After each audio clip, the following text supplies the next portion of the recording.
will be impressing you even better than last year. So we are part of SpaceApps Challenge, and this is taking place all over the world in more than 200 locations in the world. So this is an international event, and you guys are competing with adults across the world. I believe in the entire world there would probably only be hackathons, artificial intelligence, Seattle, Nairobi will be in Africa and in Asia, but I'm really happy us on Twitter or open the newsletters when they arrive, because the opportunities like this are very rare. We try and make them as often as we possibly can, but we are a very small team. It takes at least 2 or 3 months to put together a really good event like this, and we really hope you will enjoy it. So I was in Uber this morning, and when I was getting to the train station, the driver sort of asked me, what I do, and I said to him, well, I inspire teenagers into AI, and I want them to change the world through technology. He asked me, oh, well, what if AI one day, knows that there is God? And that was the last line before I left, and I thought, that's an interesting one. So I thought, okay, we're not quite there yet when AI can understand things, but I wanted to understand from you, know from you, learn from you, what do you know about AI, and what is AI for you? So I know you have some post-it notes on your tables. I'm wondering if you could either make a drawing, an association, what is AI for you? What is AI in general? What do you know about AI? Or maybe 2 or 3 words that, associate AI in your mind with something. Or a quick drawing so that we know what you think of AI. Because that Uber driver, so he obviously was inspired by a lot of sci-fi films. So he thinks AI is something that can think very intelligently and even identify whether there is God or not. So that was a very peculiar conversation I've had with an Uber driver this morning. So, and I'll give you a minute before I carry on. And I wonder why it was.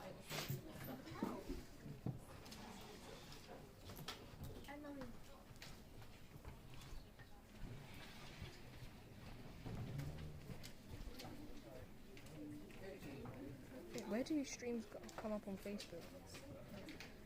Where would the stream come up? I don't use Facebook. Huh? Yeah, but you're in charge of the social media. In memory of winter.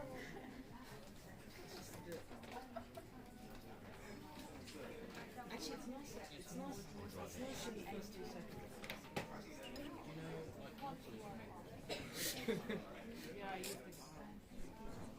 Well, I mean, look at that nice 1080p 60. The smell of alcohol is just...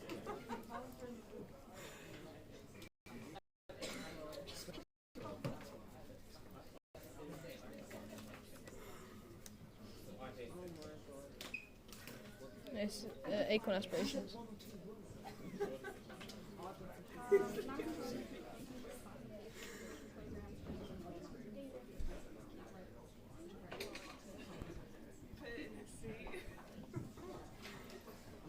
If I were to write a definition, it would just be consecutive computer.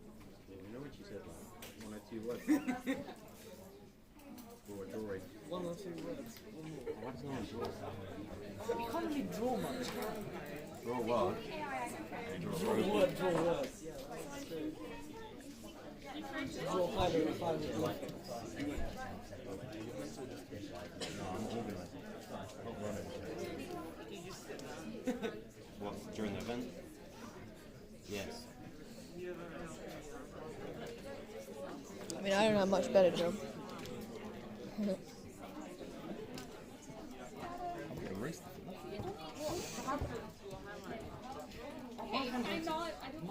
I'm wondering where my phone was. Let me show you. Then you have to get up and Just check.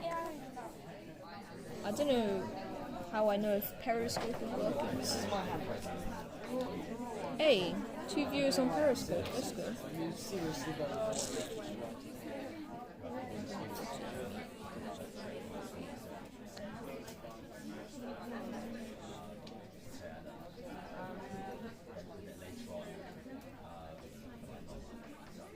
Who's Dennis Sharp? Hey, hello, welcome to the stream. Why don't you just put your phone on like something? I don't. So you don't have to hold it the whole time. Wait, is it coming up on Twitter? It looks weird. Yeah, wait. I was just checking if it was working. Yeah. What team's in? Do you have it? I need to.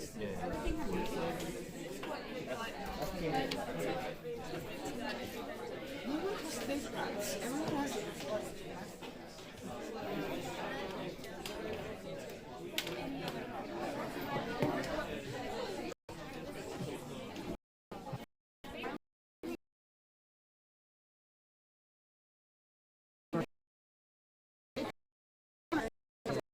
What are your ideas? Idea. The main man himself. How does she work? You try this. And then you just keep doing it randomly until it gets better. I'm just gonna go on Google her in comments. Pun? Yeah, I'm just asking. I'm gonna go Now, do you around. see the comments on Twitter? That's on the laptop. So if I'm not near my laptop, then why is there other people on there? I'm Yelka. I've emailed you. Yeah, we're just going to put it there because it's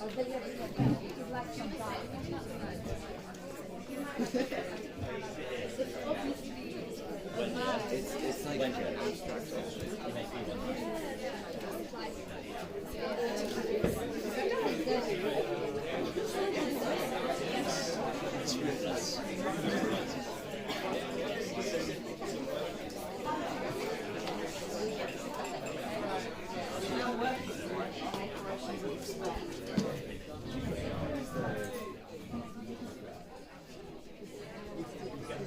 Hoping that one of his friends will come, and they didn't. So he was a bit like fish out of water. Oh, most of them are fine. Still make me fine. He can actually, I said to him, because we really contact, he can take care of food. It's very easy. I showed him. And once he doesn't need to, no, that's fine. Yeah, it doesn't need to just what are you saying? it's not an interrogation. This isn't interrogation. It's only the answer. No.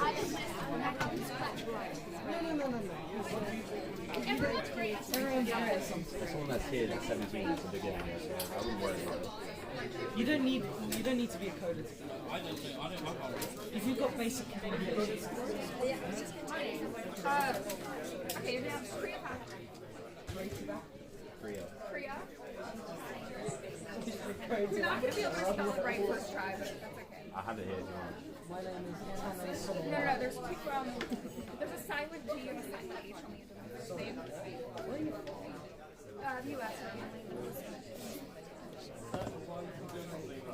Yeah. If you want, Freddie.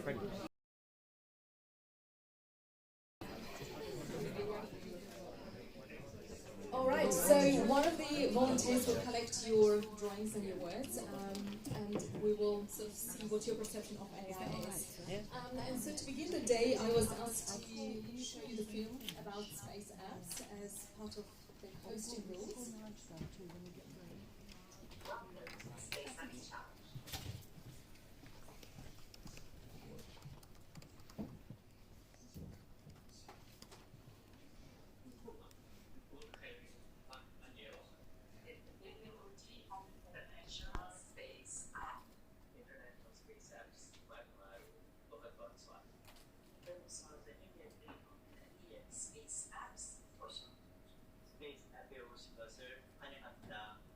Welcome Day International Space Apps Challenge. Добро пожаловать в международные космические приложения. International Space Apps Challenge में आपका स्वागत है. आपको international space तक potential तुम्हारे International Space Apps Challenge. Veio convidando para a International Space App Challenge.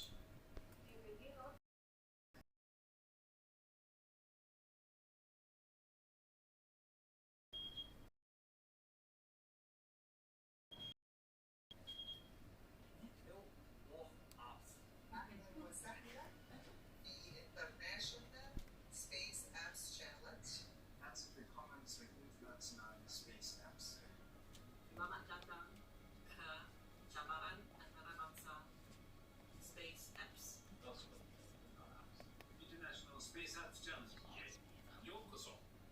We want to willkomna hälsa till SpaceApps Challenge. To learn more, go to spaceappschallenge.org and join the conversation at #SpaceApps.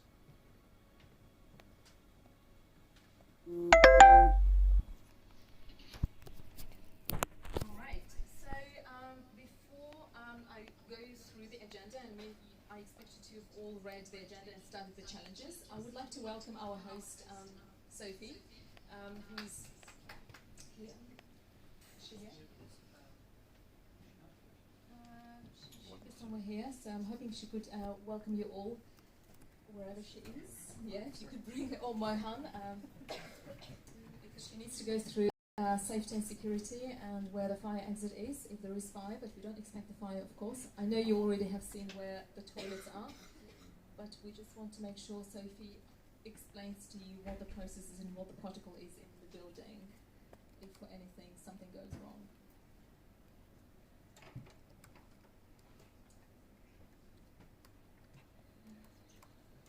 And whilst she's on her way, I will just very quickly then run you through the agenda for today.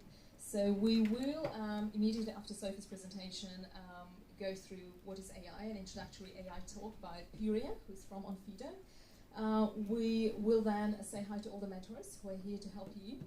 And immediately straight to that, we'll proceed with design.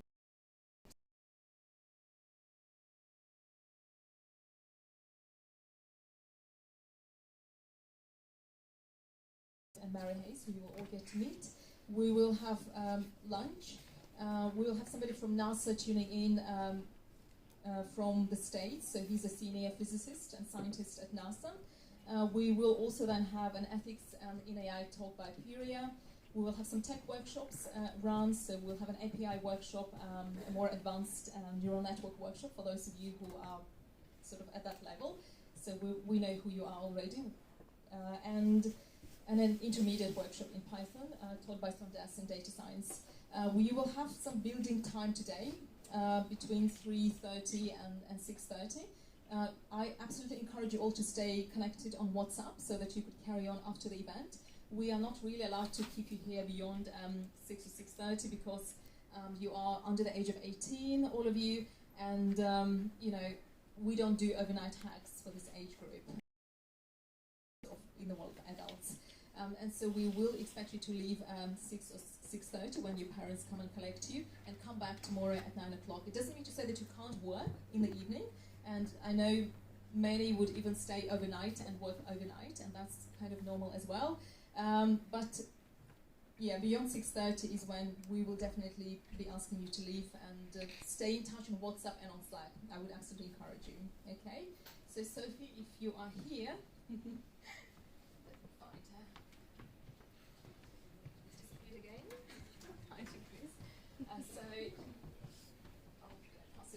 Sophie, and we will then proceed with. You should all be, yeah, you're here. Come. So you should all be online, and you should all have had access to Wi-Fi. That's important. Put it on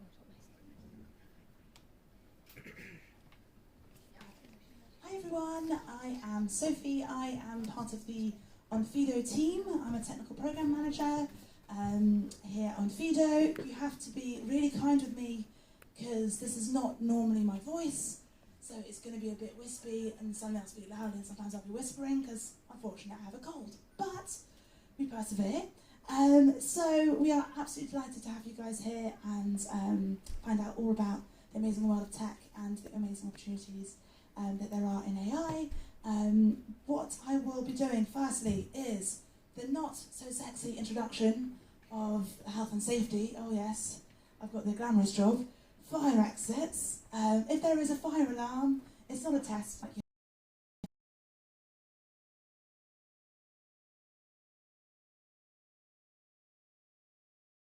That's true during the day, but at lunchtime, there's going to be a range of wraps that will be arriving and some fruit as well for you guys all to eat. So now the admin is over. So I wanted not to be a massive narcissist or anything, but to quickly give you guys a little bit of context into how I got to the role that I'm in. So I I used to be a software engineer here at Onfido and now moved into a more project managerial role. But I actually started and did my studies, like this cliche picture I got off Google shows, as a sculptor. I did my degree in sculpture. I was an artist and I've always loved art. And I have gradually made my way over to the world of tech. And what I wanted to say was that there are a variety of different skills and skill sets and ways of and backgrounds that the tech world is looking for.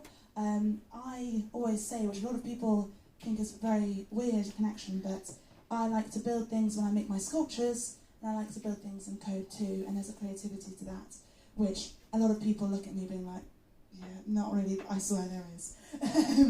So what I wanted to illustrate from me is if you were to speak to 17, 18-year-old Sophie, who was significantly messier than this charming lady, and I would be here now, they would probably laugh because I was dreadful at anything technical, but here I am. So I want you guys to keep an open mind today, learn as much as possible, and I'm sure whatever you set your minds to, you'll be able to ace it with all the different workshops today. So my one thing also is the world of artificial intelligence. So the world of artificial intelligence is growing really quickly. And there's just a couple of things that a couple of sectors that in London in particular do amazingly well in. So, for example, medtech. So just this year there was 6 billion investment in medtech so far, and that means that technology is able to find cures for cancer quickly or quicker, and be able to support people with any form of illnesses or with old age. And with the skills you'll be learning today, you'll be able to kind of potentially one day be involved in that movement. Similarly with robotics and also ad tech. So you're probably all Snapchat and Instagram users, or if you use a variety of social media. The days of even me or your parents where we used to have newspaper ads or things along the motorway are completely over, and now how you're going to be advertising to people has completely changed, and you'll be able to, with the skills you learn today and the skills you can harness, be able to really impact how brands are perceived and how businesses can communicate with people like you. So my point was that no matter what you're interested in, whether you're a sciencey person, an arty person, you want to go into advertising, technical skills and hackathons like this mean you'll be well equipped for the future. And this one is actually for all the 17 and 18-year-old Sophies in the room. I thought that if you wanted to work in tech, you had to only really be a software engineer. Like you know the stereotype of the guy behind the laptop with the hoodie up and in the dark, like coding away, and that has never, ever been me. I'm using a lot of the similar words over and over again today, but my key things was there's obviously the coders, so you'll be learning some Python today, which is a really useful skill. But there's also product managers, which are similar roles to mine, where you have to really think about what the technological product will be looking like, deciding what features will be introduced, the key things that a business needs to kind of consider to make their users to continue to use the product. So you have kind of like a business mind there and a project management mind. So people who enjoy that could be an ideal role for you. And it's also for people who are really mixing both technical and creative. We have lots of product designers also at Onfido who get to use their artistic and design skills to think about how it should look like and how it should be used by the user. So we're all going to learn different things today during the hackathon, but whatever you learn you can actually apply to roles like this in the future as well. If you ever want to find out more about these, Onfido are a super friendly bunch. They make me look shy, so that's pretty good going. And if you wanted to speak to anyone who's got a specific role that you'd like to find out about, I can put you in touch with someone who'd be more than happy to mentor you or answer any of your questions if you'd find that useful. And now I think I'll hand back to Elena. Perfect. Thank you. Thank you, Sophie. And you did mention Develop Herd. Sophie's also one of the co-founders of Develop Herd. Do you want to say a few things? Yeah, sure. We have a few alumni who would probably want to Oh, nice, cool. So I am a co-founder of Develop Herd. It's one of the biggest women in tech groups in London now. We are growing and growing and growing. Wow, what is it with me in repetitive words? But the idea of the group is that we want to elevate women and minorities in their career in technology, whether that is with helping you getting the skills that you need to get promoted, or also workshops, or you guys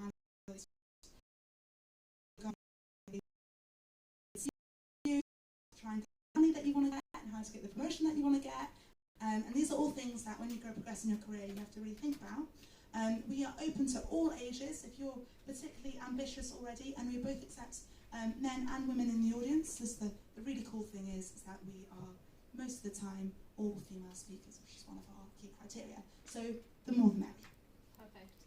So yes, look up, develop her, particularly Savannah, everyone who has been hacking for years now, but now alumni, you're kind of 18 plus, so you should definitely join Develop Her. Okay, so on this note, Puria, if you're ready, do you have your own laptop? Or? Yeah. Excellent. So Puria was asked to do an introductory talk on AI. Really looking forward to that one. And he's also part of Onfido. And you will be hearing from him again later on. So over to you.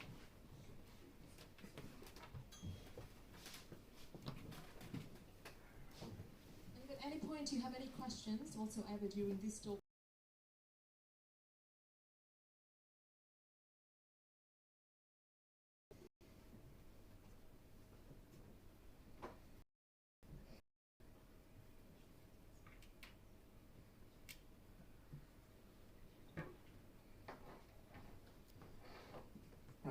Hello everyone, I'm Puria. I'm a researcher in AI here at Onfido. I lead part of the research team at Onfido. We do certain things related to AI. We do things like biometric recognition, identifying documents, pictures of IDs, identifying fraud, and all those fall within the things that my group does.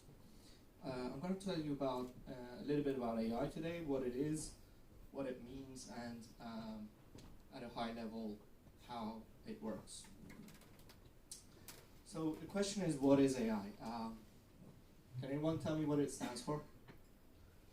Just shout. Right, yeah, sure. So artificial intelligence, right? So the clue might be in the words. Let's look at each word individually and see what they mean. What does artificial mean? Anyone? Fabricated. Yep. Made. Made up? Yeah. Anything else? Man-made. Man-made? Yeah. In fact, Oxford Dictionary defines it as pretty much exactly that. Made or produced by humans rather than occurring naturally.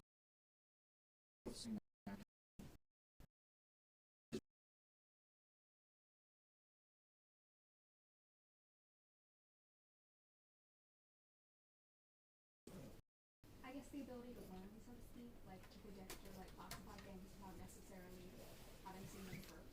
Maybe? That's a pretty good definition.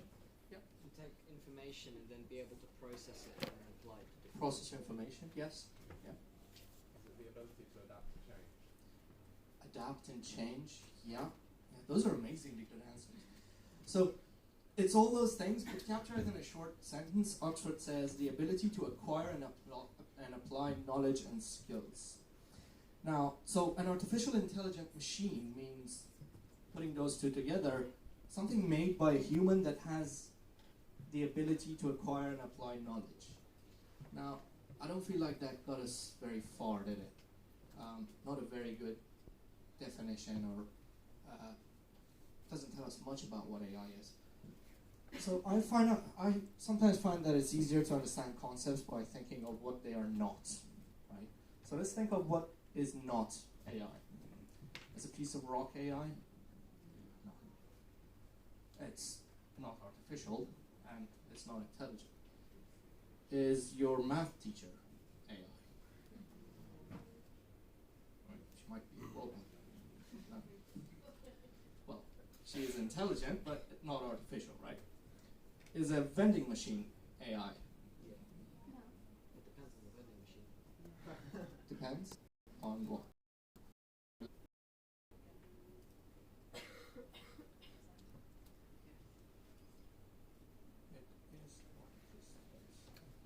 Right, is Alexa AI?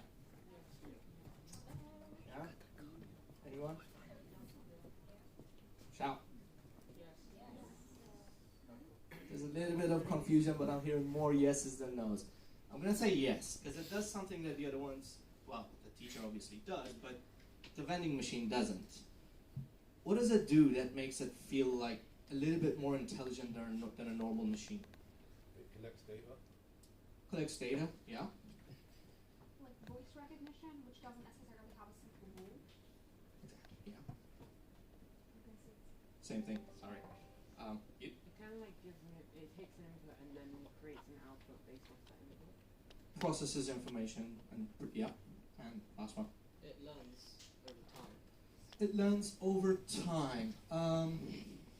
It does, but I'm not sure if it does that automatically. But yes, that is an ability associated with it.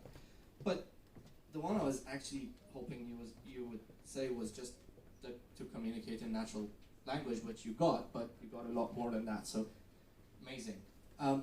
You already mentioned some other things that are associated with human intelligence, things like processing information. I'm going to give some more examples here. Perception, perceiving what's around you in the environment. Planning, reasoning and making judgments based on your reason. Representing your knowledge so then you can plan based on that. Problem solving, creativity. These are all associated with human beings, with intelligence of human beings. And maybe above all, integrating all those skills towards common goals. So if a machine has these properties, has these abilities, then you could safely say it's an AI, right? If a machine can do all of these,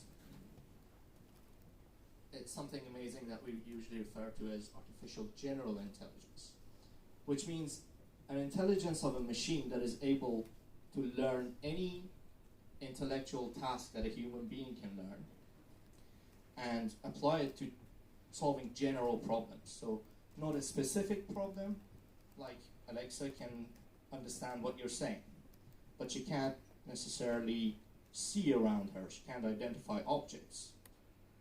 But if a machine can do everything generally, then that's artificial general intelligence. Does anyone have an example of an artificial general intelligence? It's also called strong AI, true AI, general AI. Anyone? Good, because they don't exist. We're not there yet. Artificial general intelligence is not solved yet. And most experts believe that we're at least a couple of decades away, if we ever get there. Some people believe that some problems associated with AGI will never be solved, like creativity. Some people think. What do people talk about when they say AI? Is that all a lie? Does it not exist? Well, no, that's not true. What we hear today and see today as AI is as a more restricted definition, generally called narrow AI. Well, when they say AI, they 99% of the time they mean narrow AI, also known as applied AI, which is the intelligence of a machine focused on solving a specific task, but a specific task. So that makes it a little bit more achievable, right? So Alexa has a series of narrow AI systems. She understands voice and converts it to text. She then does a search based on that text, and then she plays that result back to you. Each of those systems is a narrow AI. And the closest we've really got to that in the real world is, again, a subset of narrow AI called machine learning, which is a set of algorithms that consume a lot of data and extract knowledge from that data. Remember, we define intelligence as the ability to acquire knowledge. Machine learning is a set of algorithms that can acquire knowledge using examples of data of the real world. And I'll get an example of that. Machine learning has really enjoyed a lot of success recent years. In less than a decade, it has defeated the world champion in one of the most difficult games called Go. It has learned to translate between different languages, given us autonomous driving cars. A lot more examples as well. Most of that is down to progress in one particular field called deep learning, which is again a subset of machine learning. And in this field, people work with certain mathematical models called artificial neural networks. These are mathematical models inspired by the human brain that learn to represent knowledge using some complex mathematics, which are very complex in the back, but very accessible today as well. So that's AI, and that's really interesting. But what they have in their mind is general AI. What we really have in the real world is machine learning and deep learning mostly. Now, I like to think of a machine learning model, an artificial neural network, as a big tunable machine with lots of different knobs to set. And you have to get all of them to the exact right value to get this machine to do what you want it to do, right? But there's millions of these knobs and parameters, so it's impossible for any human being to sit down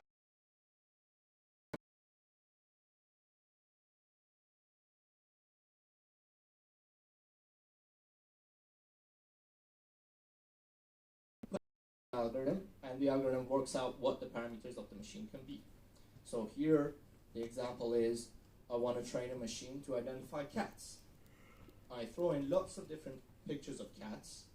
The algorithm works out what the parameters of the machine should be so that it can detect a cat. So then, if a new cat is shown to the machine, it's able to identify it as a cat. What am I doing for time? Well, almost done anyway. So, that's a brief intro, but cat identification is not really the coolest example of AI, is it? What else can it do? Give me a couple of examples. What are some of the most interesting examples of AI you've heard? This is just because I was working on this, but like handwriting recognition? Handwriting recognition, yeah? Ability to detect like financial fraud. Detecting fraud, financial fraud, yeah, yeah. Good example. Anyone? Anyone? Yeah? Facial recognition. Facial recognition is certainly an application of AI, and it's very close to my heart because my team does exactly that. Anyone else? Yeah. Analyzing patient data. Analyzing patient data, yes, that's also a very interesting example. It also raises some questions about the ethics of that, right? If you leave what a doctor does to a machine, what sort of questions does it raise? We'll talk about some of those later on in the day. Some other examples are automatic driving cars, cars that can just drive themselves without a driver. These are now a reality. Google's AlphaGo that won a game against the world human champion in the game Go. Drug discovery is one of the very good applications of AI. It's applied to discovering drugs for diseases that are very hard to find manually. It can play games. Recently, some AIs have actually defeated humans at some games. So I'm going to stand over here. No. So this is a piece of music composed by AI, played by, I actually don't remember which symphony, which orchestra is this. But anyway, the piece is composed by a machine. I'll just leave this playing while we give time for questions.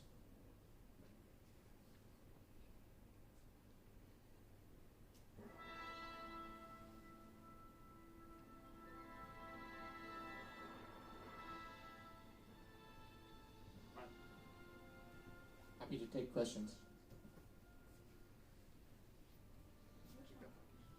Go. Oh, okay. The type of like criteria most often with AI is about like artificial neural networks.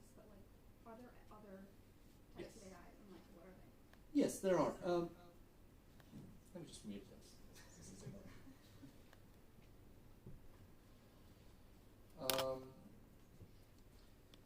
Okay, so there's. So if I go back to this slide on machine learning, there is. So over here is pretty much unexplored, but there's a lot of things going on in AI and in machine learning that are not in neural networks area. There's other algorithms in machine learning, mathematical algorithms that do similar things. The reason you don't hear much about them is, well, they're not as new, and most of the time they're not as powerful as neural networks are these days.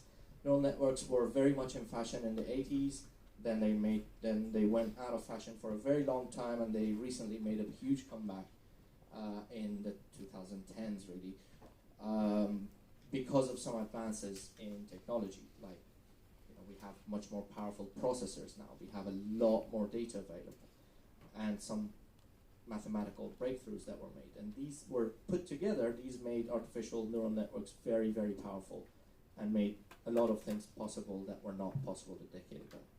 So that's why you hear most about them, but that doesn't mean there isn't any other. What do you think is coming in the future of AI? So future of AI, it's very hard to predict, especially the future. Might be easier with the microphone.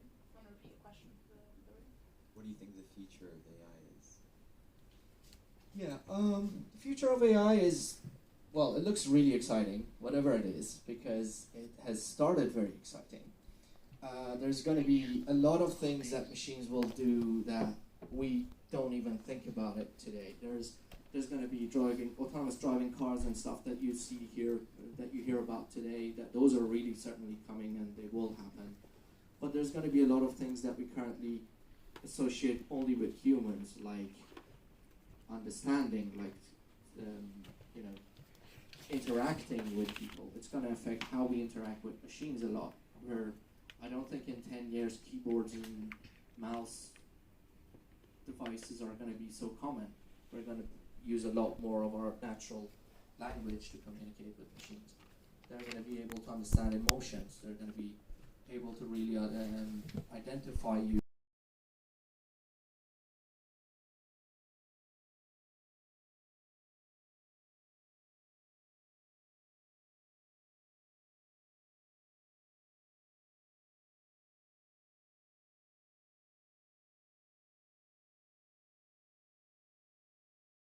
Opinion is that that's not going to happen in any of our lifetimes, but it is going to open a lot of new doors that are currently considered impossible.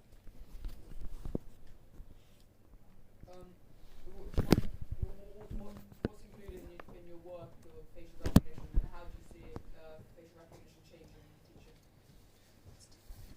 So,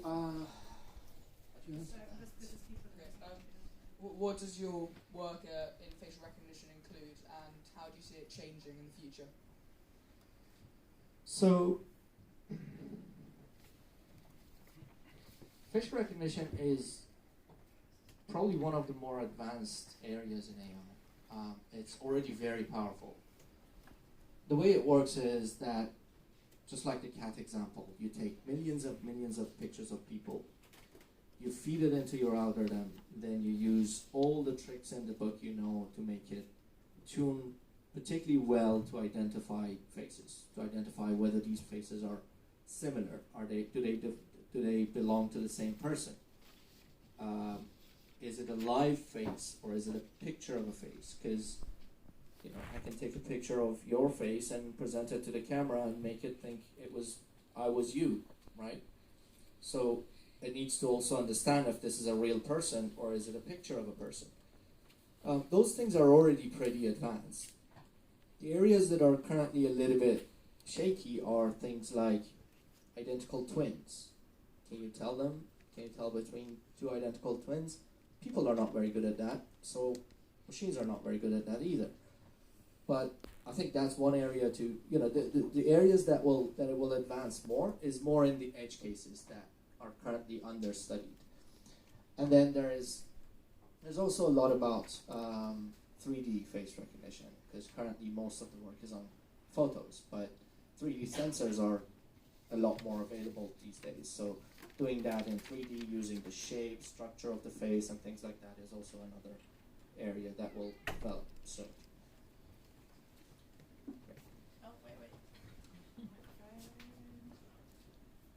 What do you think about when people say that AI could lead to a lot of economic problems, because a lot of jobs may wind up disappearing because they'll be replaced by AI and a lot.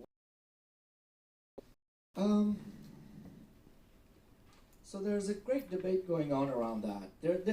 A lot of jobs will definitely be changed, if not replaced, by AI. So that's almost a fact. But what would that lead to? Is it going to lead to people losing their jobs and not having any job, or is it going to change the nature of their job? That's a huge debate. Is it going to create new job opportunities? Is it going to create new things that don't exist today? Very likely. The Industrial Revolution changed a lot of jobs. A lot of jobs that existed before don't exist today. Riding horses is not a job anymore. Everyone drives a car. But there's more cars today than there were horses before. So there's a good chance that it will lead to new areas that people have not thought about today, that it would lead to jobs that don't exist today. Even today, it's not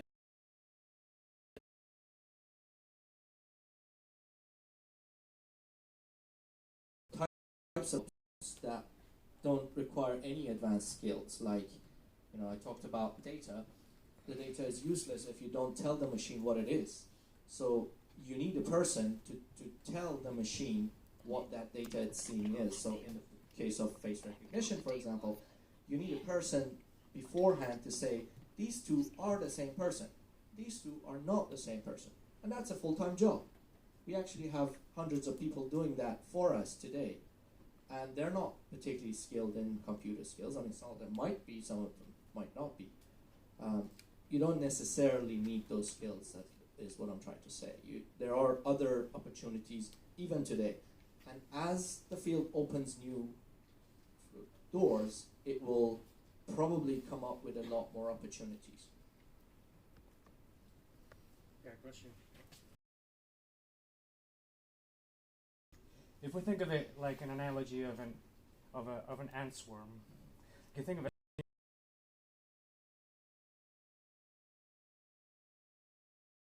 That is a good point. There is some debate around that, whether you can call a group of narrow AIs working together towards a common goal, whether you can call that general AI or not.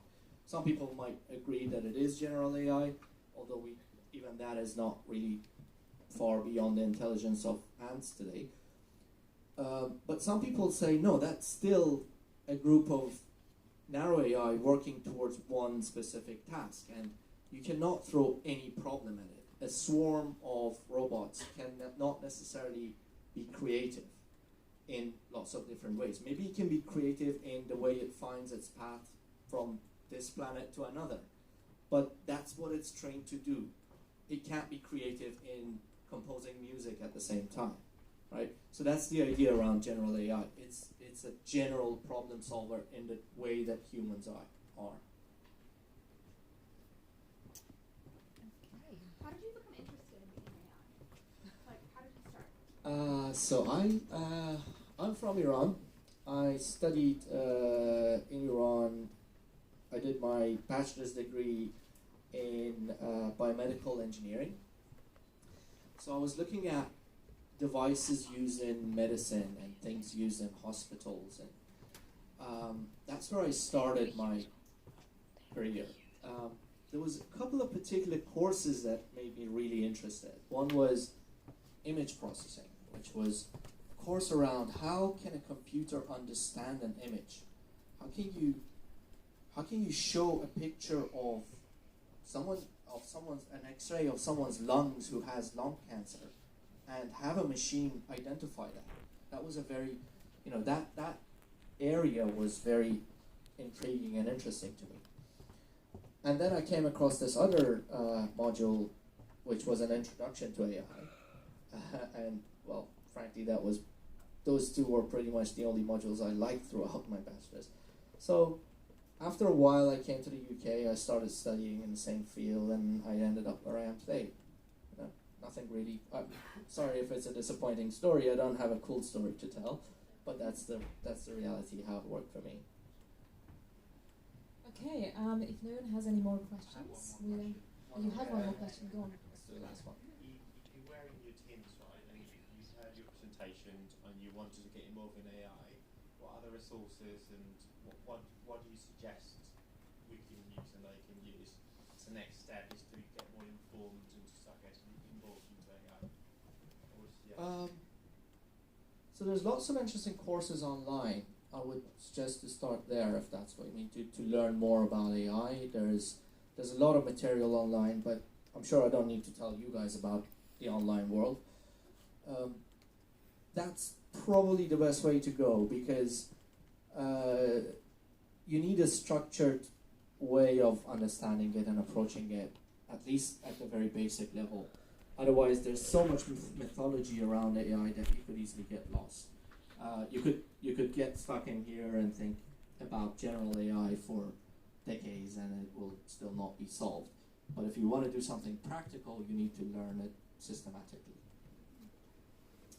All right. Thank you so much, Maria. Thank you so much for your talk. Can we give a round of applause?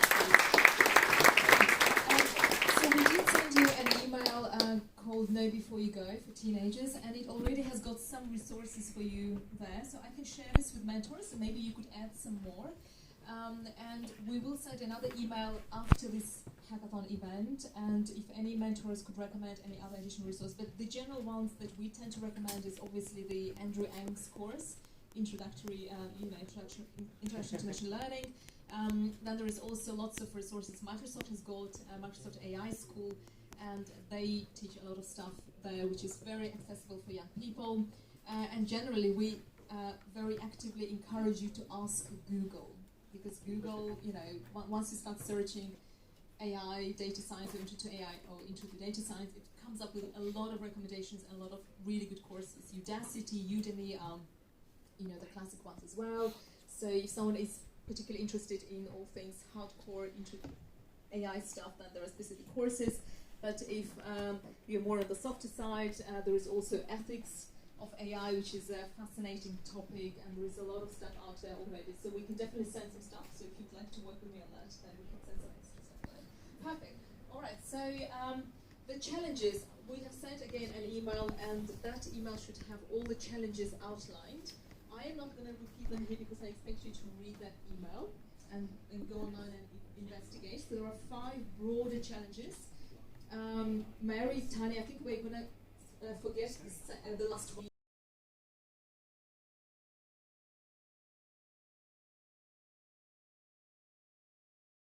The first 5, I think. And then each one of the broader challenges has got some sub-challenges. So I'm going to introduce now Tanya and Mary, who are going to take over and do the design thinking, and they will talk through some of the challenges a bit later on in their work. So they will introduce you to a really interesting concept called design thinking, which is one of my favorite concepts and frameworks to work with. I think personally design thinking should be part of school curriculum, and it is something that you should all embrace, because all it teaches you is a process of inquiry into the problem. And I always say, why solve a problem if there is no problem to solve? So that process is going to teach you about how to go about finding what the problem is, how to ask the right questions, which is also an incredible skill. If you can learn how to ask the right questions, that probably in itself is an incredible thing to do. So Mary and Tanya, would you like to come over and introduce yourselves? And let's roll. Yeah, Thank you. Fun and exciting. I think you all are in teams. Stay there. You have your Sharpies and post-it notes. You will need them. Worship your post-it notes as we do. We want to see a lot of creative work, and I think we need some flip charts. Yeah. We will need something around. Yeah. Okay. So what I will do now is, very briefly before you begin, why don't we very quickly introduce the mentors so that we know who we have in the room, because I'm going to ask all mentors, design thinkers, to find your team, like one team, one design thinker per team, and tech mentors, I'm hoping we could have one tech mentor per team, and I think we'll be good to go. So I'm going to start with Harry, because he's our alumni. He's been a hacker before he came over here, and now he's a mentor. So he was one of you before he got into Deloitte to learn about tech. I think you're doing a tech apprenticeship, right? There you go. Say hi. So, hi guys. Very briefly, who you are and what your power skill is, design thinking or tech. So, Harry, I work at Deloitte Digital and my power skill is in design thinking. Perfect. Hi, I'm Nick. I do some tech. Excellent. Hi, I'm Subhash. I'm a tech mentor. My power skill is like any backend programming or even front-end mobile development. Hi, I'm Ayo, and my power skill is design thinking. Cool. I'm Luis. Power skill is design thinking as well. Hi, I'm Raju. I'm also a designer. Hi, I do design thinking and technology. Hi, I'm Sondus. I'm a technologist and my power skill is in machine learning. Hello, I'm Nathaya. My power skill is design thinking. Design thinking? Okay. Hi, I'm Georgina. I like design thinking, but my background is in education and neuroscience. Hello everyone, my name is Michael and I'm a tech mentor in machine learning. Hi, good morning. I'm Grace. I'm a computer science teacher, so either tech or design. Hi, I'm Pardeep. I'm an AI strategy consultant and my power skill is tech. Hi there, I'm Frey and I'm applied research scientist from LMEI.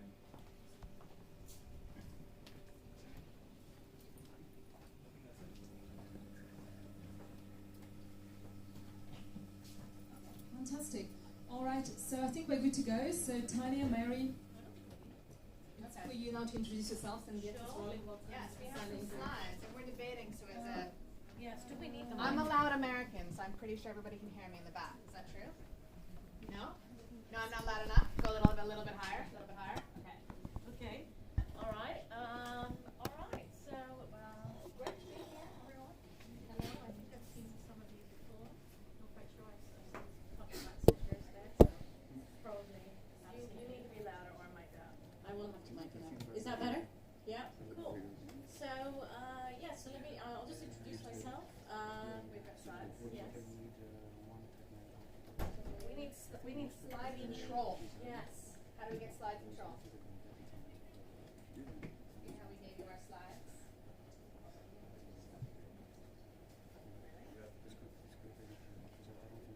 No, but a clicker? Was there a clicker for the last one? Oh, they use their own machine. They use their own machines. Okay. So unfortunately the clicker is not working. So if you want, you can use the screen itself. Okay, awesome. Thank you.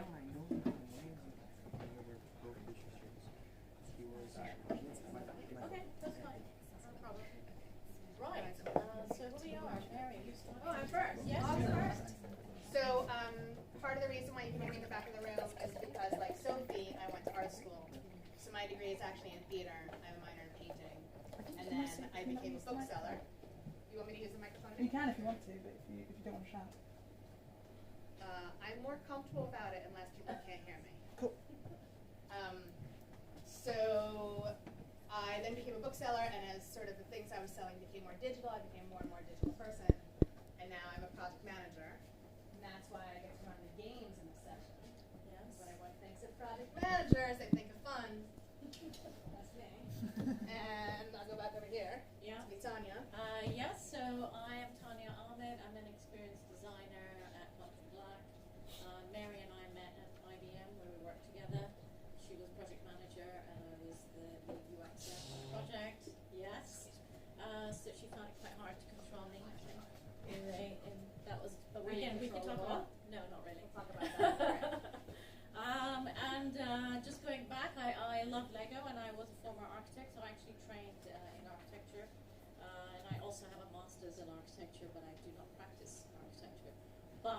design things. So I think I've been designing with Lego since I was a child, and I'm still designing. So as long as I design something, I'm very, very happy. I need to design. So yeah, that's my power skill. I think it is actually designing, and I love just creative problem solving. Anything else, Ryan? No, I think that's it. Yeah. So what is design thinking? Let's talk a little bit about that. So I think design thinking actually goes back to 1960s. It's much older than we think it is. I think you see it a lot more in the news. I don't know if you have or not, but you would see it. It's come out of Stanford as well. There's a framework that Stanford has followed.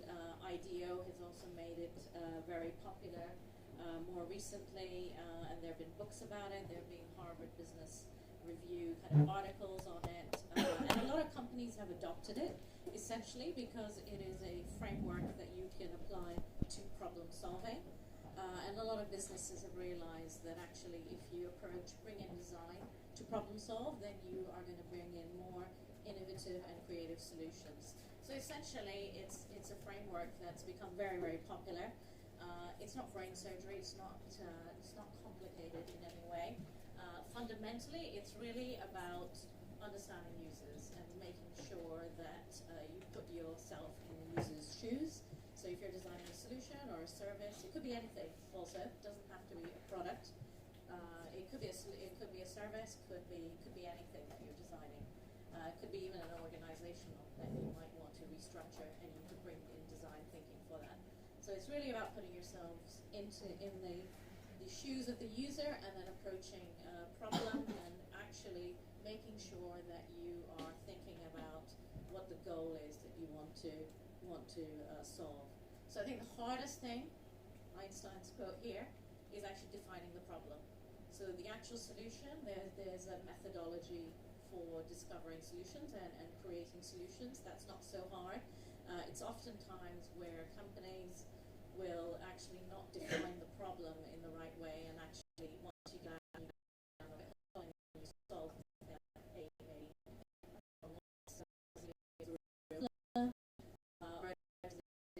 problem that actually doesn't address the major problem that was there. So defining the problem is the hardest part of design thinking, I think.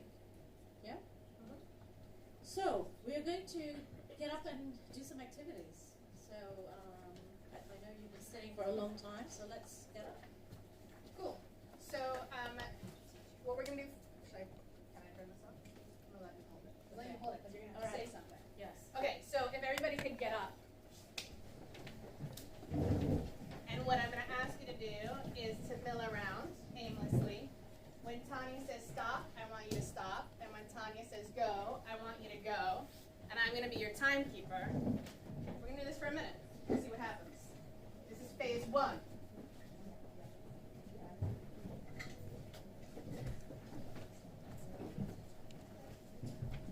Stop. Go.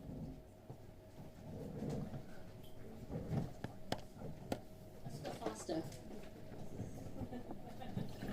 But health and safety. Yeah. Not too fast. Don't trip. Be careful. Stop.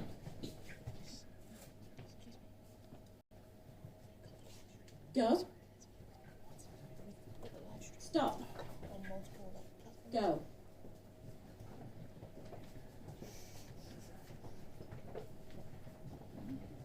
Stop. Okay. Now we're going to change it up. This time, when Tanya says stop, I want you to go. And when Tanya says go, I want you to stop. Go. Nice. Excellent. Stop.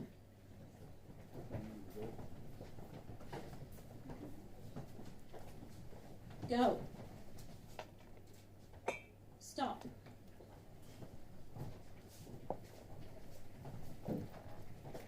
Go. Stop.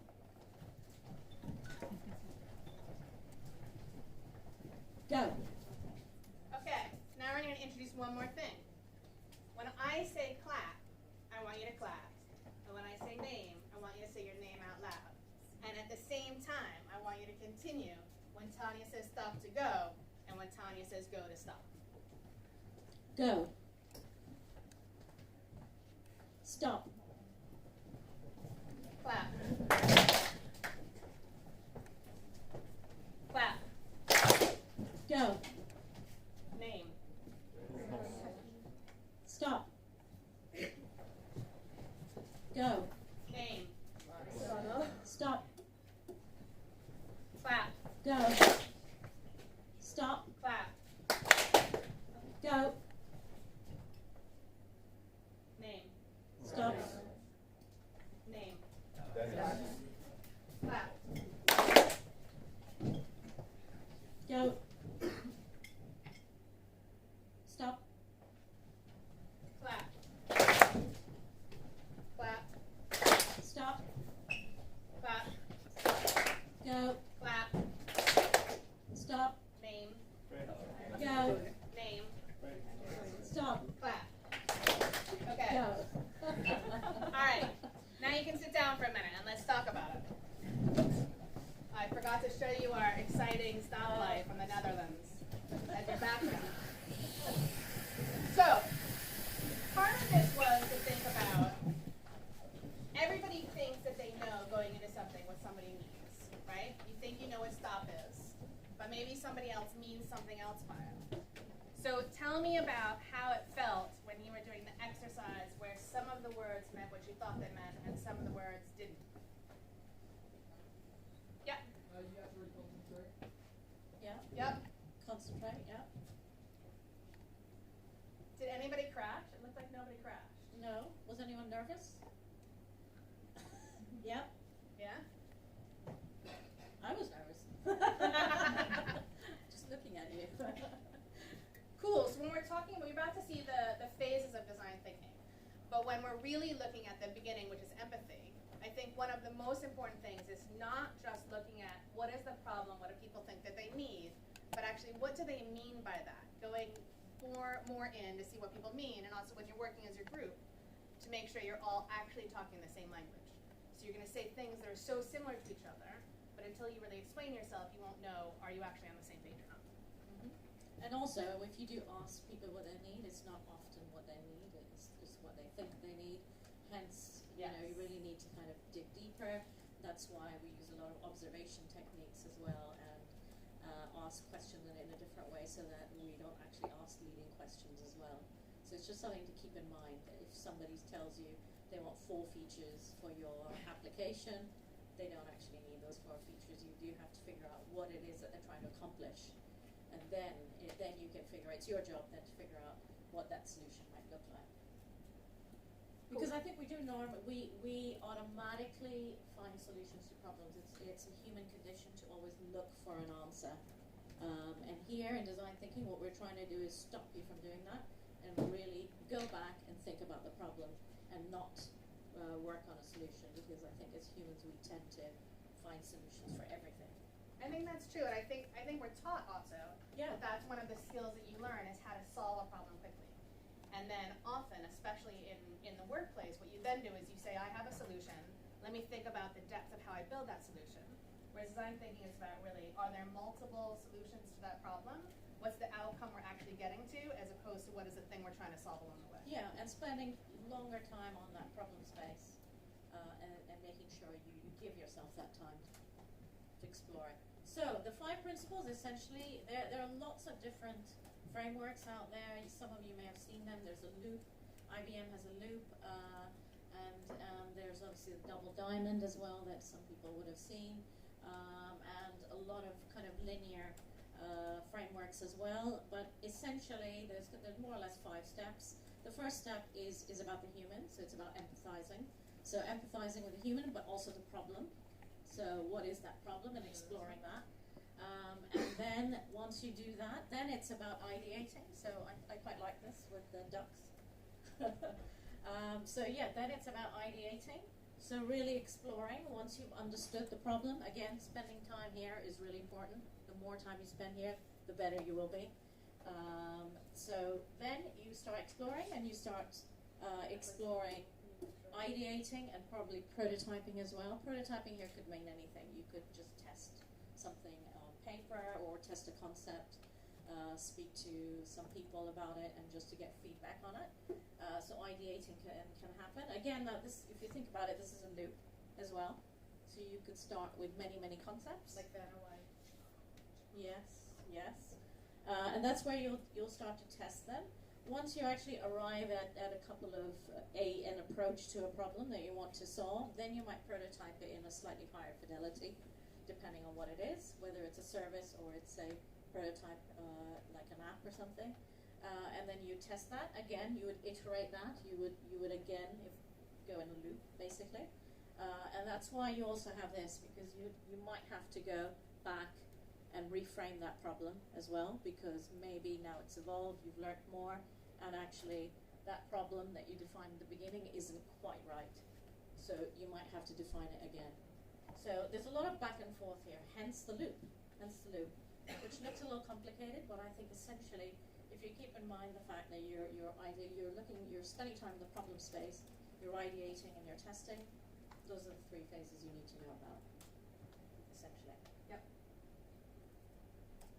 No right or wrong way of doing this either. So there are a lot of techniques that we use to do this, which we'll go into once we start mentoring you once you start doing the work. Yeah. Yes. So here you go. That was the point of the problem. If there's nothing worse than really having the wrong question that you're answering, question that you're asking, because you can waste a lot of time and energy. Teens waste a lot of time and energy, and this still happens every day. Businesses come and they have a problem. The CEO of a business, for example, might want to go in a certain direction. They define the problem, and they'll let all the teams spend billions of pounds going in a certain direction, and it could completely fail, and all that money is wasted because they haven't really defined that problem. Or they say things like, everybody's got an app. We don't have an app. We better make an app. Yes, we need an app. Yeah, we need Why an app. do we need an app? Yeah. There are millions of apps out there on our phones that we don't use. Why do we need another one? So. Cool. Okay. We're gonna Next go activity. Yes. I'm hoping you guys all still have Post-its and pens on your desk. So this one is, we're going to give you 8 more minutes. Probably everyone here knows how to make toast. So you're explaining it to somebody else who didn't know how to make toast. I want you to draw a picture. Draw an illustrated guide to how to make toast, individually. And if you need inspiration, you can look at Muffy. Okay. Doesn't need to look like this.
have my phone. So let's look. We're about halfway there.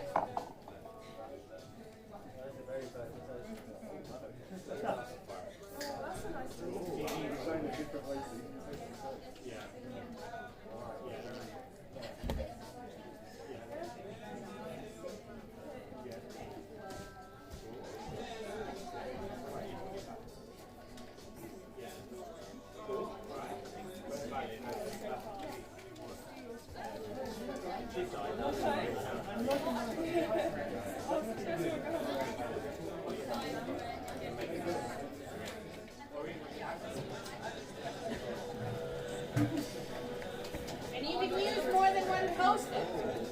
Yeah?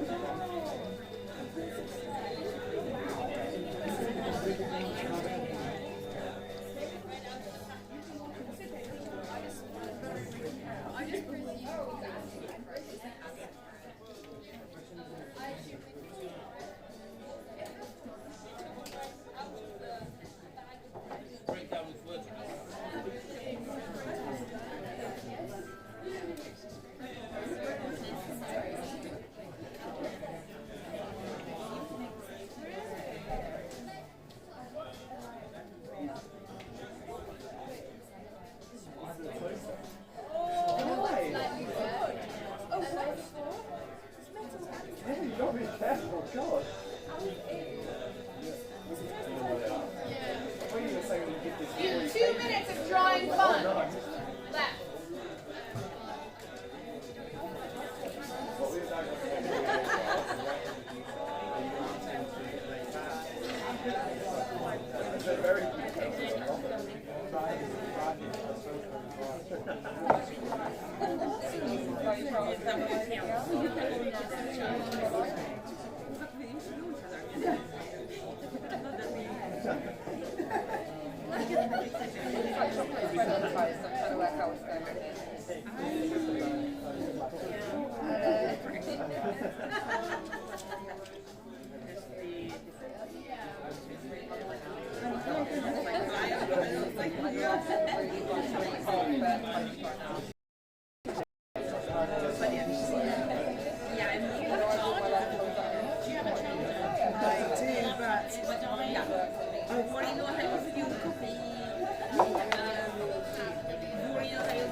We'll discuss it. Yeah.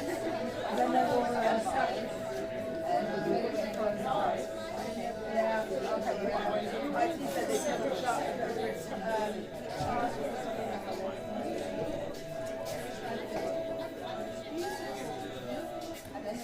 I'd love to see email to clarify typos in email. Because an alien from another place might be. Do you mind helping me kind of lift together?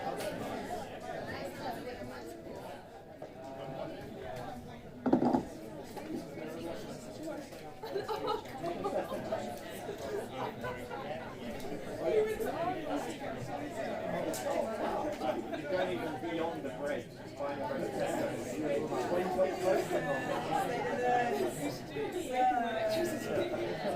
It's very messy.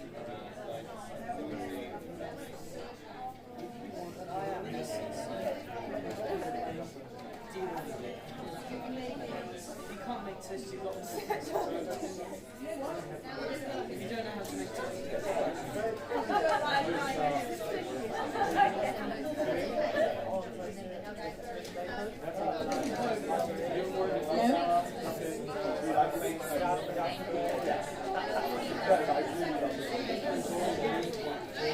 Two seconds, almost back. Cool? Alright. Okay. I can hear. Yes. Hear my alarm. Alright, so. Well, then I can dismiss it. Okay, cool. So I know a lot of you guys looked at them individually and then you talked about them as groups. So first, let's individually, who wants to share their toaster explanation? Wait, you can't nominate someone else, although hers is so beautiful. right? Hers is so beautiful. I do want everyone to see it later, but you can only nominate yourself for the beginning one. One here. You've got one? Yeah. Who wants to go? Hand me your post-it. Awesome. What's your name? Noah. All right. So, Noah, this would be cool, right, if we could show this from far away. Noah has a line drawing. Number 1, you're in bed asleep. Number 2, you get up and very clearly, I know these lines in Rumble is what happens to me in the morning, hungry, hungry. Number 3, you open up the cupboard door. And it nicely has arrows like this. Number 4, take out bread. I'm presuming this is bread. Okay. Number 5. Now, a little bit worried. Number 5, I'm inserting into the toaster. Okay, yes, it's smaller than this one. All right, so I take this one, I put it apart, I put it in the toaster, and then I push the button down. Nice. Who else has got one? Great. Right there. This is multiple nominations for the beautiful one. I'm gonna kowtow to conformity here and take this one that I've seen. Awesome.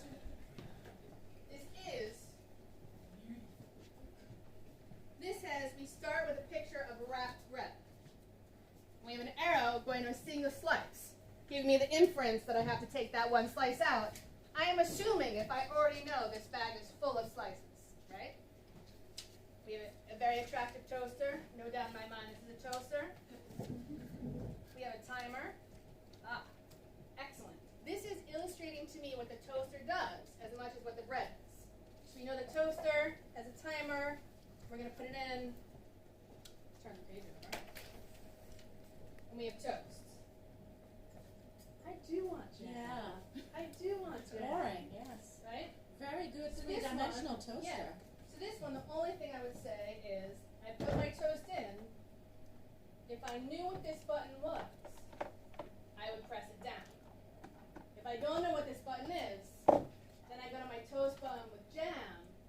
And like it's okay because I have jam, but if I had butter, it wouldn't be melted. Cool. Who else has got one?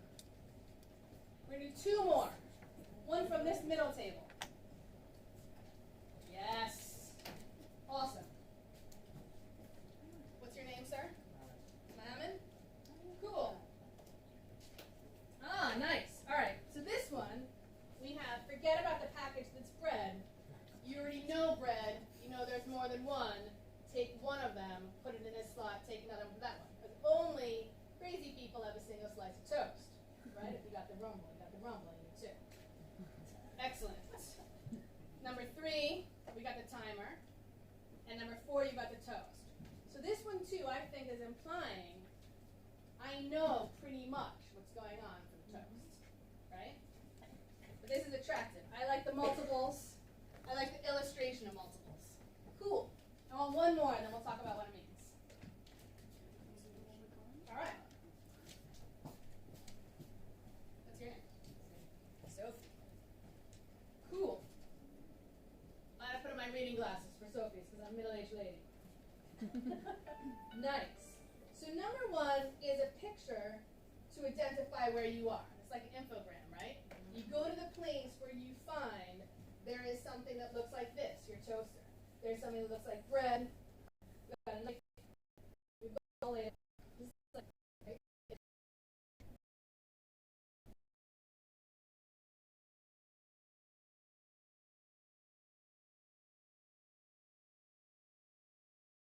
Really happen that kind of morning, right? We've got popping up. We put it on the plate. So now Sophie has something interesting because she's talking about not just the how do you make toast. Why do you want toast? What do you do with toast? We've got the butter. Butter is written out. Butter is also illustrated. Okay, reference to breakfast. Reference to breakfast, yes. right? So, what's interesting about this? Your reflection slide. We still keep looking at monkeys. So, here's what I think is interesting about this exercise. And then I'm going to ask you guys to tell me what you learned, which is that everybody here thinks they know what they're doing, right? And everybody's pictures are similar, but they're not the same, right?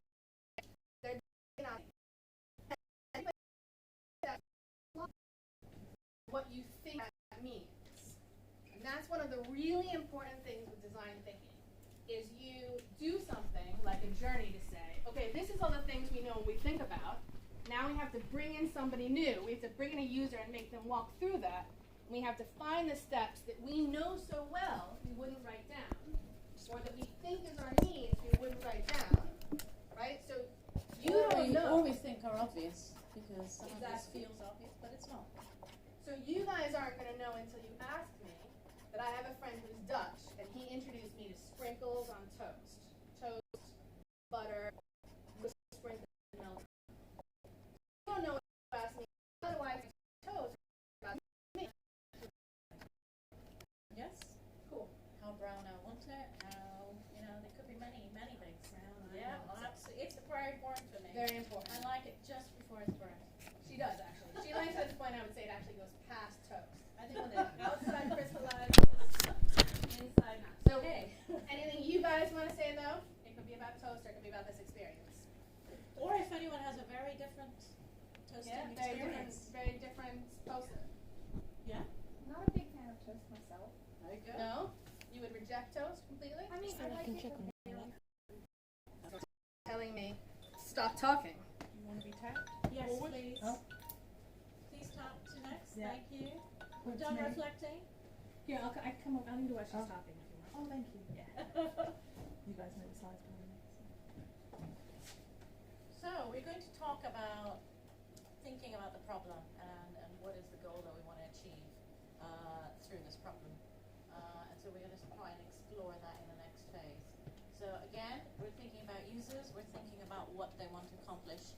We've just done the toast exercise. Everyone's accomplishing a different thing. Some people may not even want toast. So if that's like a large demographic for your company and you are building toasters and maybe most people don't like toasters, that might be something you might want to rethink for your market, obviously, once you do an analysis. But then it's also about that experience. Yeah, so it's very much about how you're using that toaster, what environment you're using it, how does it work, etc. So we're going to think about goals. So did I go so far? No, it's fine. Go ahead. Go ahead. So here we have an example of yes, we've designed a product on the left side, and on the right we've actually thought about the experience, because the most annoying thing of the bottle on the left, and as everyone knows, or most people know, is the fact that you have to wait. Maybe some people enjoy that. Maybe good things come to those who wait, and it's fine. It's not a problem. However, that design has made it much easier for everyone, for kids, and to just get your ketchup very quickly when your fries are warm, basically. So I think most people probably prefer the one on the right.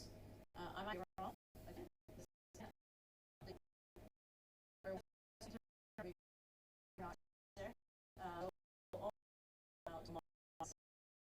If we're finding ketchup for children, obviously, then you can kind of see why the one on the right is very important, because usability really needs to be considered. Small hands need to be considered. The size of the bottle needs to be considered, obviously, as well. The larger bottle may not make sense. Funny enough, like you get the bigger bottles in the US, and in the UK, for example, you tend not to find the really massive bottles. But again, ergonomically, they're a bit cumbersome. Our kitchens are smaller, hence if you see stuff in the supermarket, it's smaller size. If you go to the US, you can buy bigger size items. But those are kind of things, yes, those are things that you just need to think about for your market. Yeah, and not take for granted and explore. So we are going to, so basically we have a framework. There are many kinds of frameworks, but essentially what we're going to do is look at a point of view statement where you describe who your user is, what they need to do, which is your verb. So a person, a specific persona or a type of person needs a way to do something because they want to do X, Y, Z, whatever that goal is that they want to accomplish. And so that's kind of the framework we're going to be using. One more activity. One more activity. I'm excited about this one. Yeah, this is a fun one. You thought toast was fun. Get ready. We're doing desert island picks. Now I know you guys really wanted to work in your groups, and now it's going to happen for you. So, we have here these beautiful 11 items. I'm going to tell you about them. And then here's what you're going to do. In your groups, you're going to have 10 minutes to talk about it. I want you to select which of these 3 you would bring with you in the scenario you knew you were going to instantly get dropped onto a desert island. And then you're going to elect a person, and you're going to tell us all why you picked what you picked. Here are your choices. 2 plastic bags of mini Lego. Some beautiful dry shampoo. 1 champagne cork. 1, he's very distracting. 1 highlighter pen in pink. It works, I tested it. 1 plastic knife. A city mapper guide to Budapest. A beautiful fake orchid. 1 plastic reusable cup. By the way, has some measurements on the back. Advertisement for the taint on the front. Salt in a little grinder. Empty jar. Bat. Not a real bat. Fake bat. Okay. So, out of these, some seemingly not useful on an island objects, which 3 do you select as a group and why? We'll play you some island background music.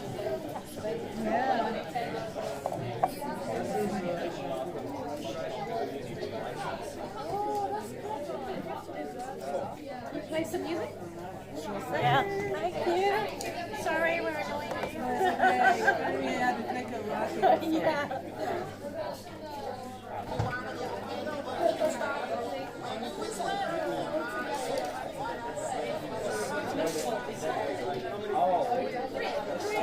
Three things.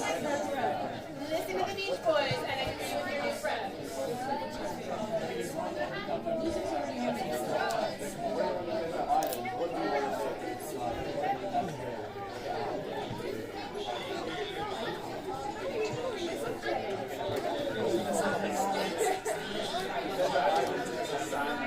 I'm playing with summer golf.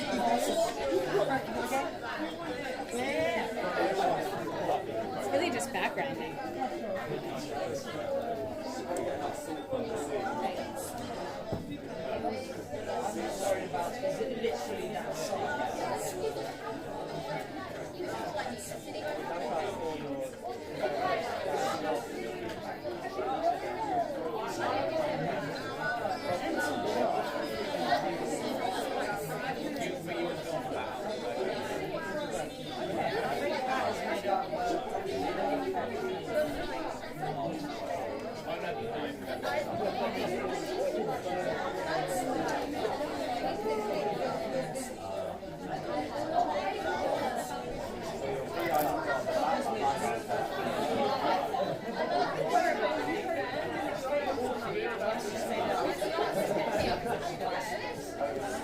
I don't know how animals are responsible. Yeah, I'm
So think about your goals. What do you need to do on the island?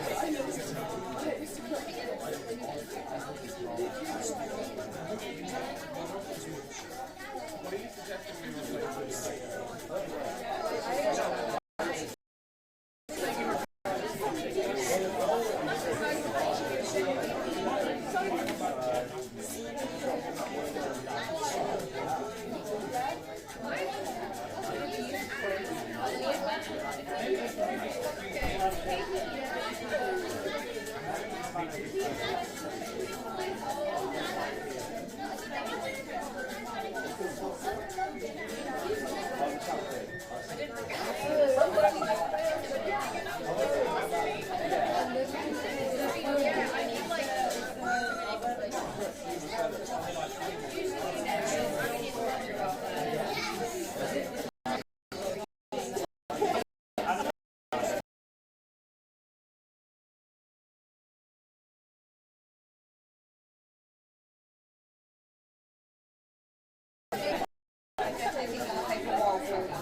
talk about assumptions. Yeah, but assumptions on the fact that you could have asked us more questions. Yeah, about the island. Yeah. So they haven't explored the personal space.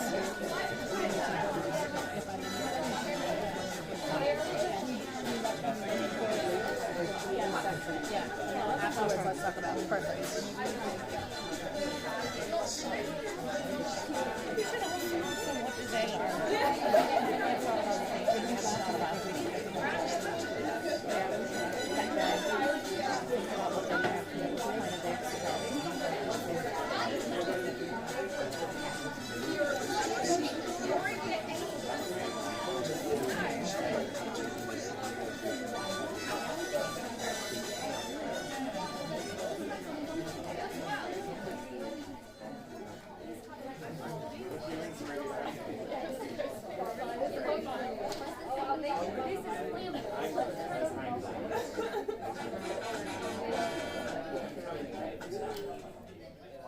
Okay, time is up.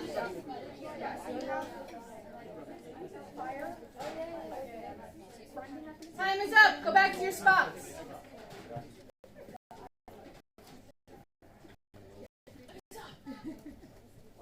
Cool. Where's my compatriot? I'm echoing through the air here.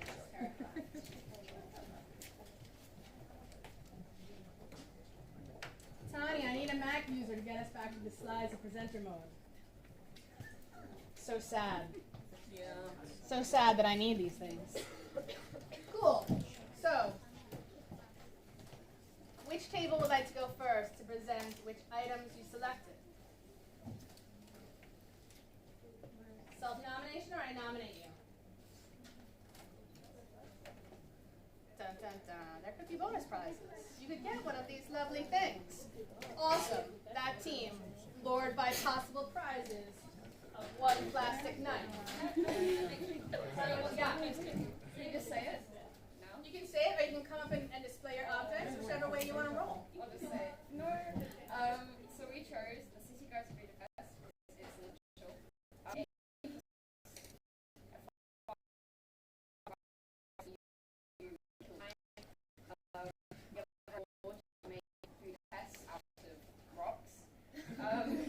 A cup with measurements, because that's really useful, collecting water, and it has the measurements on, it's great. And who doesn't love the tape? Nice. It's great. And dry shampoo, because it's flammable, it can be used as a deterrent for wild animals. I need to keep my hair nice and clean. And that's it, really. How do you use it as a deterrent for wild animals? Just spray it at them. They'll smell Nice. nice. Fend them off Yeah. with the power. Nice. Excellent. Who else wants to go? Okay, what'd you guys pick? We picked first the city mapper, for particular reasons, because we can flat as flammable, so we can use this faster, and entertainment. Nice. We also said the job, because we could use it maybe to reflect the light and then make Oh, with the shiny top? well, I think the glass. The glass? The angle, maybe. Nice. To kill ants? Yeah, and then also holds water and stuff. Cool. And then the other thing, all good. Really? Nice. What are you doing with this? Basically, it's plastic, and we thought we could sort of take it apart and use it as sort of maybe build a raft to like hold. Okay. Nice. It's useful to like. It does have actually many items you can weave. Yeah, exactly. That's the stuff. Awesome. And then there's pods. You can use that again to sort of contain it. Use the so you would decouple this from its little pot. Yeah. Okay. Nice. There's no hole in the bottom. Cool. Excellent. You guys? So,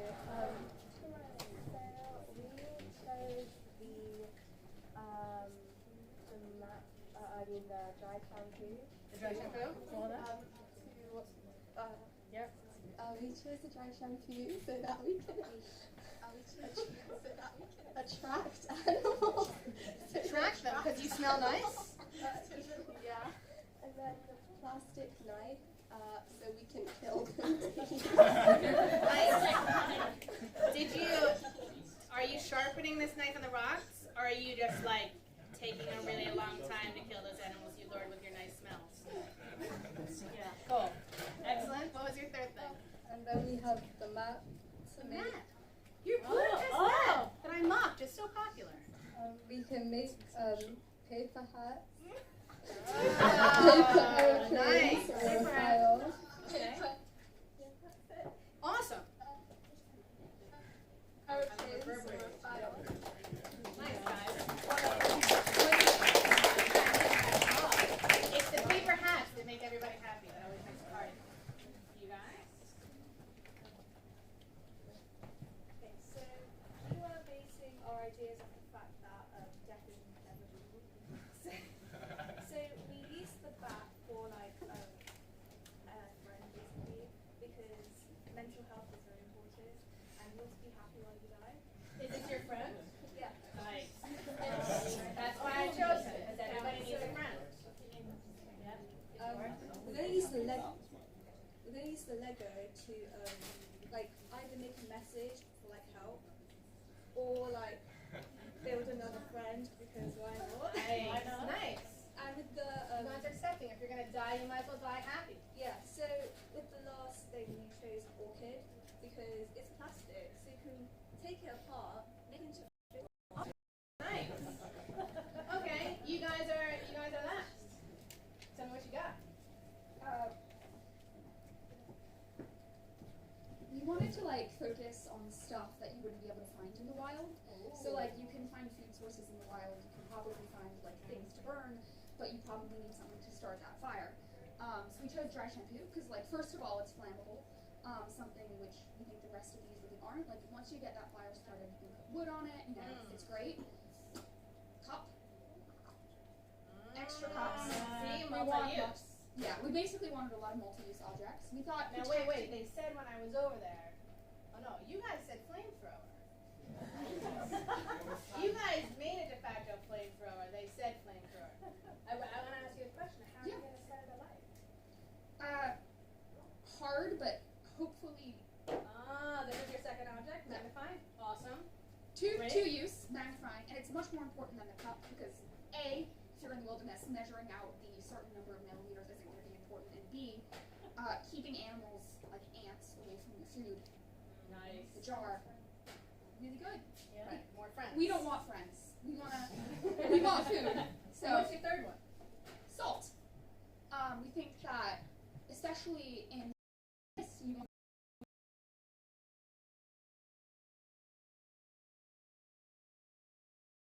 for like the winter seasons. Okay. It's a got grinder, which we think you can use even after it's gone to grind up other food sources like berries, make like jams, do whatever you want, maybe like hamburgers. Also, kind of a jar as well, so it's another like storage container. So with basically all of that, you can start a fire, preserve some meat. Keep it away from the ants. Pretty much. Cool. All yours seem multi-purpose. Yes. Nice. Nicely done. Thank you. Did you learn anything? That's too deep. That's too deep a work. Anything you guys want to think about? Want to talk about in a group? Or should Tanya and I just tell you some stuff? I like that. Any was fun. thoughts? I'm gonna have to play that again. Yeah. Yep. Yes. Every group kind of chose a theme, which they latched on as a way to like agree as a group, right? Yeah, absolutely. Everyone had a kind of storyline that they were working towards, or they made some assumptions, and based on that went forwards. But everyone had different assumptions. So And one thing, approaches. yeah. So one thing I think is important is that idea of I told you this was a bat, coming up and checking it out if there are other things. So this group who did all of the multi-use stuff probably wouldn't have been as so successful if they hadn't actually come up and looked at it and seen this comes off, that kind of thing, right? So you just want to challenge your assumption of something, even like the toast. You know what it is, you want to look at it. But also, Tanya and I were talking about as we're drifting around. So 2 out of the 5 groups asked me what the island was like. Yeah. The other groups assumed they knew what the island was like. They knew what they needed on the island. And I I think that's a really important thing, and that sort of harkens back to what Tanya was talking about before in the design thinking, is that sometimes it's not just about how are you going to fulfill this problem, how are we going to find the best solution to it, but also is the problem actually what we think the problem is, right? Yep. And that first step of going through and you're talking to your users and sort of identifying all that comes up. So the guys who talked to me found out that actually you can see land from your desert island. And that's why those guys chose this, because they're building a raft, because they know there's a possibility of getting to somewhere else, right? Whereas if you know you can't see any land, that's not possible, you don't want to waste your item. Exactly. So again, it's thinking about context and not going with your assumptions as well. We don't know what's on the island. How big is the island? Maybe there are other people on the island. Don't know. What can we find here? So I think thinking about that environment and context and exploring it firsthand. That's the other thing as well. Firsthand exploring the objects, but then also thinking about the island. Where is it? What can you visit it? I don't know. But just thinking more about that context is also very important. Because again, if you're going to put yourself in somebody's shoes, it's also very important to go and observe where they might be working. Or if you're solving a problem for them, for example, in their office or in their manufacturing plant, you need to go and observe how they're working. You know, do they have their hands free? I've seen many stories where mobile devices, for example, have been designed for people working in factories or even in the nursing environment in a hospital, and their hands are full doing other things, and they can't actually use a mobile device, and an app was built for them. I have a story about that. You do? There you go. So These are all real. This is all real stuff. So when I was at IBM, I went on a project for Shell. So my husband is a truck driver. He drives for Royal Mail. And one of the biggest problems they had was, at least 20% of the time, what the driver input was not correct. And they had a prejudicial complaint about big fat driver fingers there in the office. So weird. So I asked my husband, I said, do you have any idea? And he said, yeah, I know exactly the problem. Nobody ever comes out to see what happens. They give us a device that's got a stylus that's not connected. The stylus is small. So until we knew that, we said, okay, fine. So what we're actually designing for is we're designing for a different usability thing about this is the scenario, what's actually happening in the field. And you wouldn't know it, I think, until you watch the guy work. Yeah, absolutely. If you don't go and see how people are working, then you will make assumptions and you'll miss very obvious things. Yeah. This is fairly obvious, actually, but nothing is until you obvious. think about it. But nothing Yeah. is obvious. Cool. Any other learnings? Anything you found interesting about this?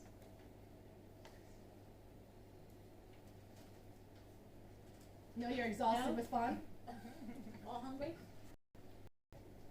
No? Okay.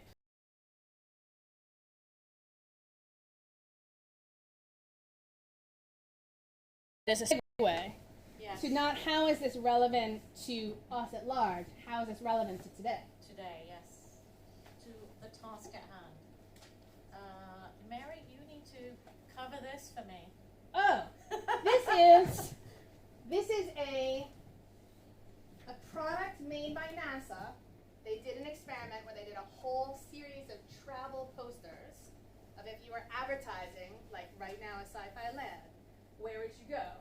And this is the Grand Tour master advertisement to say, don't forget, you want to go to Jupiter, Saturn, Uranus, and Neptune. Experience the term gravity.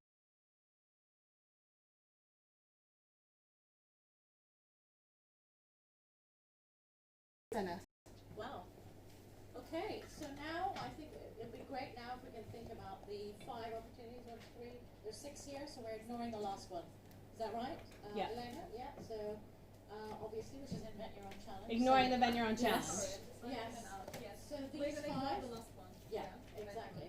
So we want to try and explore these, and to do that, we will do that in groups. Is there a next slide? There is a next slide. No, it's fine. This is just the next slide where we say about it, yeah? And then That's there's the fine. background. So we'll do that within groups, and we're going to use challenges and see if you this can come one. up with some of those. point of view statement. So we'd really like you as groups now to explore the 5. Let's go back to the 5. So keep those in mind, the 5 options, 5 areas of interest. We're not asking you to choose one of these at the moment necessarily, but if you want to and you're very passionate about going in a certain direction.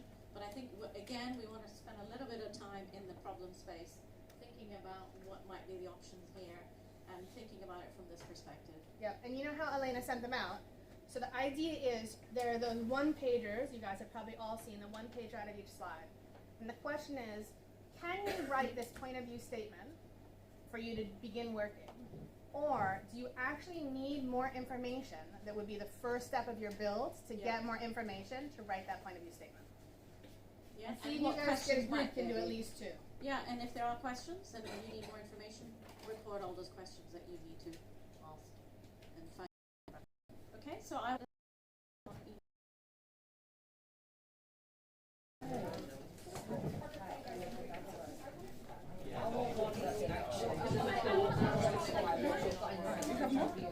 Yes. I do. I'll yes, take them just find them in here. There's other I'll take them kinds of back. tips.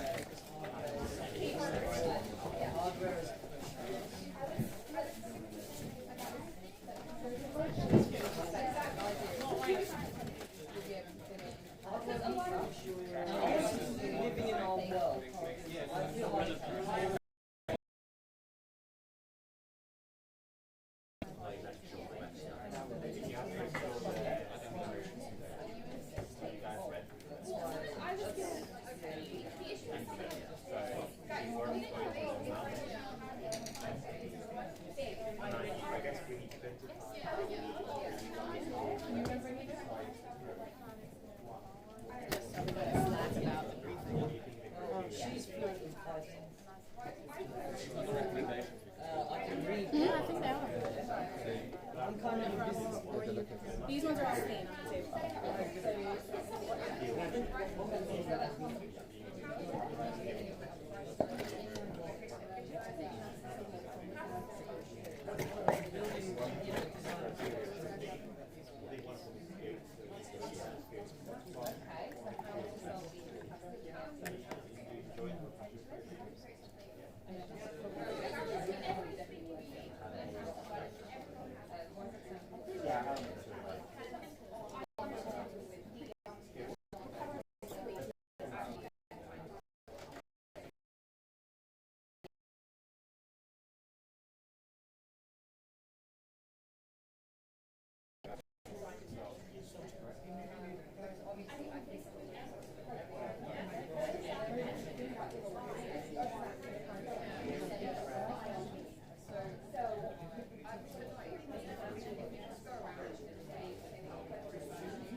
Right now, we just need to make a few examples. Just need some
Yeah,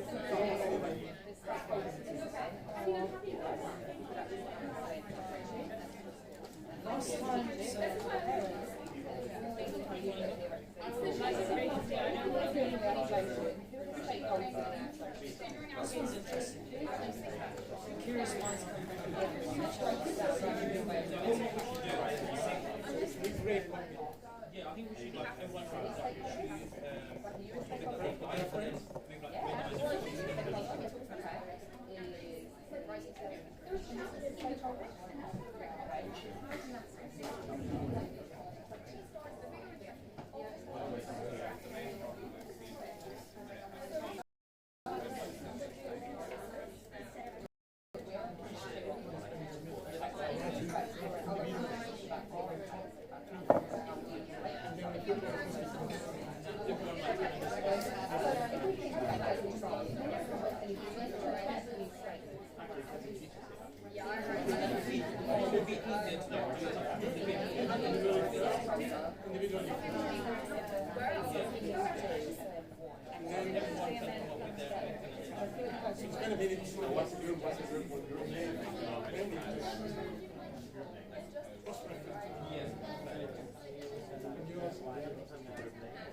Yeah, so you might want to add this, which is basically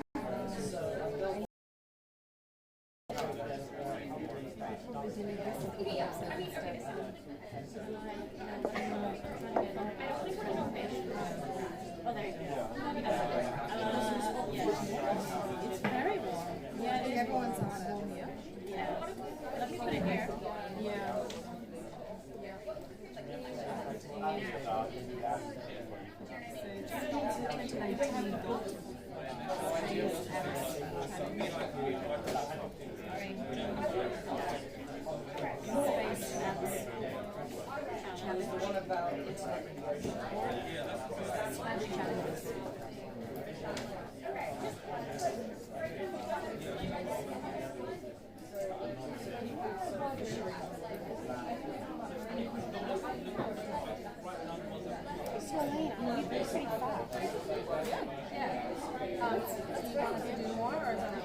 No, but if you want to occupy it for another half an hour, then we'll break for lunch.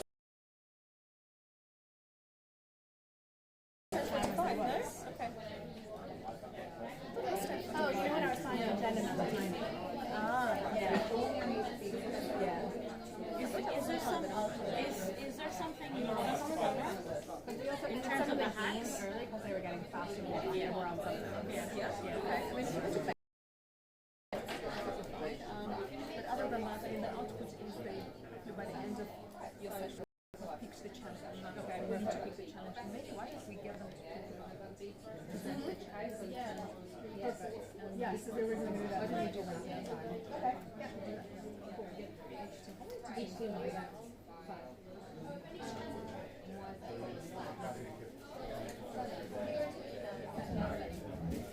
Yeah.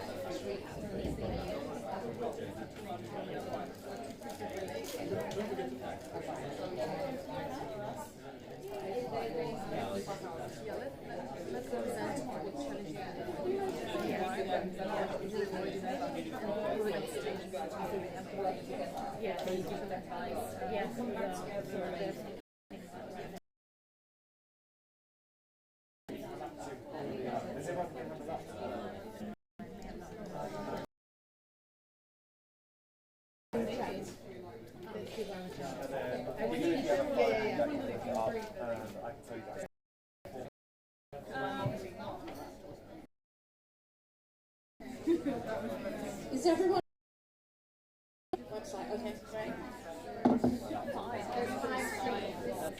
There's like different areas that you can do.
Oh, how can we use like space satellites to be able to connect the whole world to the internet? So loads about those.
We need to split.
Paper, there's some more paper coming around.